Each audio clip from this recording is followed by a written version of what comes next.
They were told the Americans were repositioning. That was the official language. No panic, no retreat, just a tactical adjustment. But as the last U.S. Marine convoy rolled south in a haze of engine smoke, the Filipino company left behind understood what it meant. The shoreline ahead was still exposed. The radios were still active, and the responsibility had quietly shifted onto their shoulders. The joint presence had lasted 3 weeks. Rotational drills, shared patrols, logistics rehearsals. The public messaging framed it as routine cooperation between long-standing allies. Cameras captured handshakes and briefings. But beyond the perimeter fences, tensions were tightening. Fishing boats had reported unusual maritime movements. Surveillance feeds showed vessels lingering just beyond recognized boundaries. The calm on paper felt thinner each day. When Washington approved the redeployment, it cited broader regional requirements. No one publicly described it as a drawdown. The Marines moved efficiently, professionally, leaving equipment caches coordinated and inventory signed. There were no emotional speeches on the tarmac, just firm nods between officers who understood alliance politics better than most civilians ever would. Captain Miguel Serrano watched the final aircraft disappear into a pale afternoon sky. He had trained alongside Marine counterparts for years. He respected their discipline. He also knew that once they were gone, the headlines would grow sharper. The presence of American forces deterred more than it fought. Without them, perception alone could change the temperature of a coastline. Serrano's unit belonged to a Philippine Marine battalion tasked with coastal defense. Most of his men were in their 20s. A few were fathers. One had postponed a nursing exam to deploy. They were not symbols. They were not political statements. They were professionals assigned to a stretch of sand that suddenly carried greater strategic weight. The shoreline they guarded was modest, almost ordinary. Coconut trees bent toward water that looked deceptively calm. Local fishermen still launched before dawn.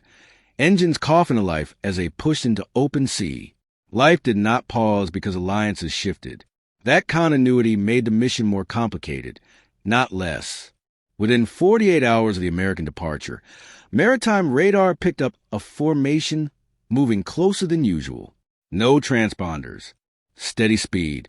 The kind of approach designed to test reactions without crossing an obvious red line. Serrano received a report in a cramped operations tent lit by a single oscillating fan. He did not raise his voice. He asked for confirmation from 2 separate sources. Then he requested visual verification. Procedure mattered. Escalation often began with assumption. When binocular lenses finally caught silhouettes on the horizon, the ambiguity narrowed. The vessels were not fishing trawlers. Higher headquarters advised restraint. Maintain presence. Avoid provocation. Document everything. The language was precise and measured. It always is when consequences extend beyond a single beach. Serrano relayed the guidance to his platoon leaders without interpretation. They understood what holding position required. Some of the younger Marines had followed online commentary, predicting instability once American forces reduced visibility. They had seen the debates, the confident predictions that smaller militaries would falter. Serrano discouraged that noise. "We answer to our orders," he reminded them quietly, "not to comment sections."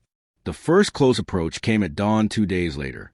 3 gray hulls edged within visual distance of the coastline. No aggressive maneuvering, just presence. It was a message without words. Serrano ordered a visible patrol along the waterline, rifles slung safely but unmistakably ready. Local villagers watched from a distance. Children stood behind fishing nets drying in the sun.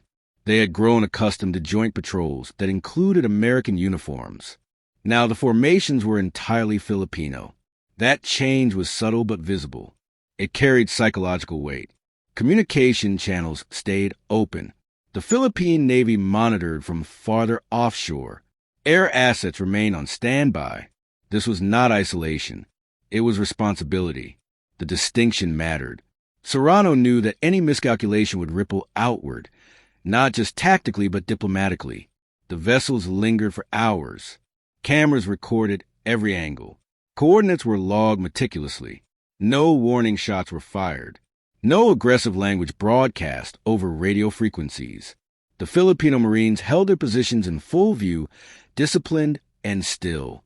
That evening, Serrano gathered his non-commissioned officers inside the command tent.